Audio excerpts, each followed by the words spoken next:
Igbo ndị ọma njem ọnụ ya gaziere gị onye ma na-ege m ntị n'onu. Biko ihe a bụ ayọ ka nna ya ụmụ Igbo niile biko n'Igbo.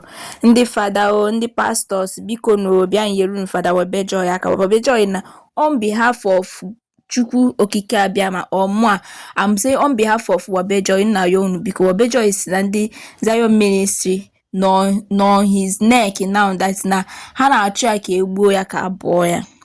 Ndị Igbo bịa yeri aka. Ndị Igbo bịa yeri aka before ebefu ya ndị ya, before anafu ya ndị ya n'ike. Na one woman jikwe kpọọ ya na phone na-threat ya she from Zion Ministry. Nke ọzọ emeghe. Webejoy sikwa na gị na ya na-agbakwa ka ọsọ hia ma still aka na-achụ ya na-achụshi ya ike. Biko na Webejoy zikwa n'ike. Webejoy zikwa n'ike, zuo ike ka ofe lọrọ alọ wee ike izuru gị nni.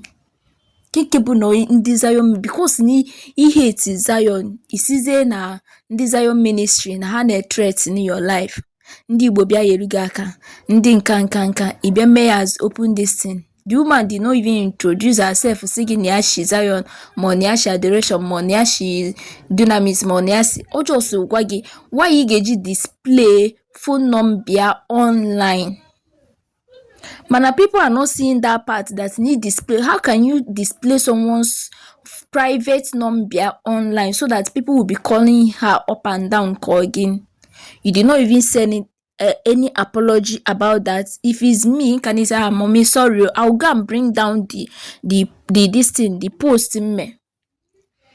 Ibia kpọwa Igbo ka eyeru gị aka bụ that n'ime ihe ọjọọ ga apologize to the woman or you na about discuss ibia na display this. The woman no even threaten you. O si gị why ị ga-eji wee weru phone number ga tie n'ilo ndị mmadụ na-afụ phone number na ọdịlọ mana gị bring ya the thing down. That is why she's calling you.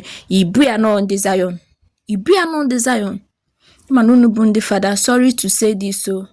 Some of them anyway no bụ ha ncha. Some of ndị father and the pastors na bụ ha bịa efile na ha bụ God. So ihe ọbụla ha na-eme not the perfect, not the 100% perfect that we should obey. Imalo that na kita the children na amụ kita the far smart or wiser than whatever you even think of. You can't be doing bad thing and expect someone to be supporting you because you're a reverend father or a pastor or a sister or whatever you call your evangelist or whatever you call yourself. It's not possible. So Webejoy, God bring ya the woman's phone number down. Amaham kiss no Zion or ya hablo or when boy sigi no ye Zion or just call again a phone sigi biko wolf teddy anumbia ido said you low by an now wolf teddy anumbia ba simple as ABC ibiapo wumi Igbo. Ndị na-defend father Webejoy ngwakwa no say it ya gazeru unu echefukwana ku subscribe. Yeah. Webejoy. Yes, as I was driving from Owerri towards Aba this evening, I got a call from somebody in America. Said her name is Kate. I don't know her, from Atlanta. She started describing herself. The next thing, sent a message that has called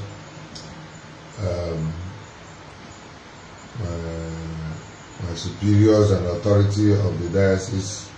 They are threatening. In summary, the whole thing is that they want to stop the festival of Our Lady that we are set to celebrate. You know what? And my 10th anniversary. They are calling some authorities in our diocese to stop me.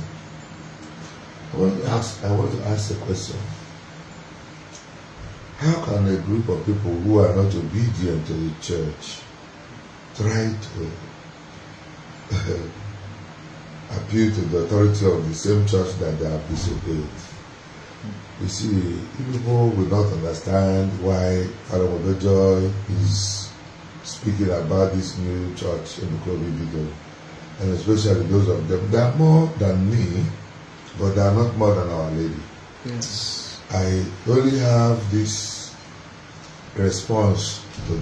By the time I arrived at the parish, I discovered that calls has already been going on. The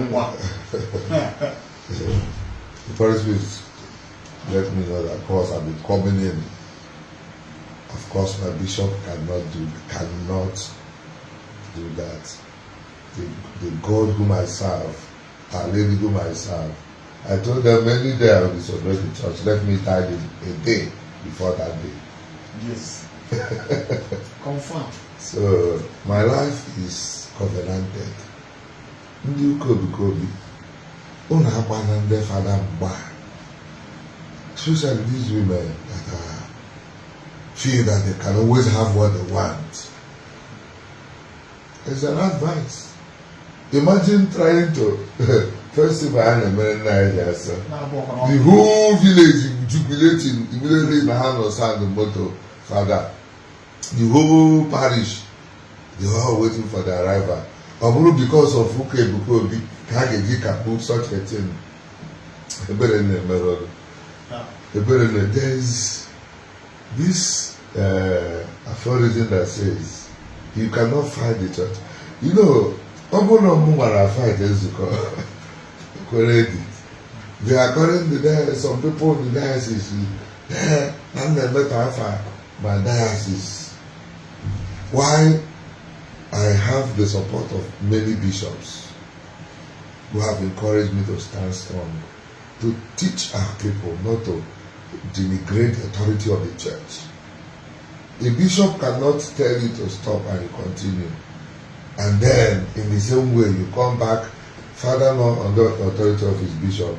You think I don't know how to found a church if I want to? It is here through the same authority you disobey. I have mentioned Father honor.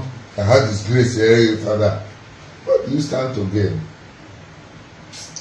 You are making the matter worse.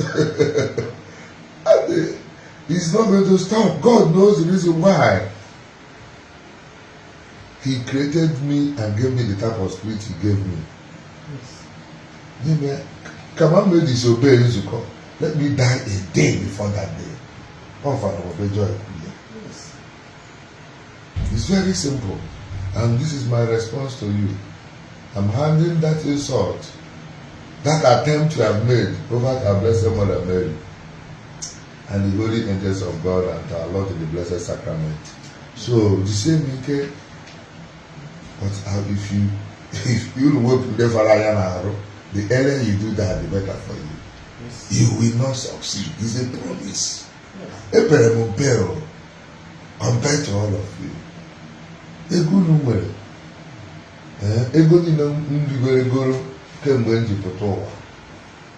All the money I'm spending since I came into the world up to today, and all the money I may have, you people could spend it in just one check. Yes. But you cannot defeat me in this, because our Lord is with me. Yes, Lord. So be careful. Number that woman be careful, so that if people will look at that woman and see how her life will end. I'm not.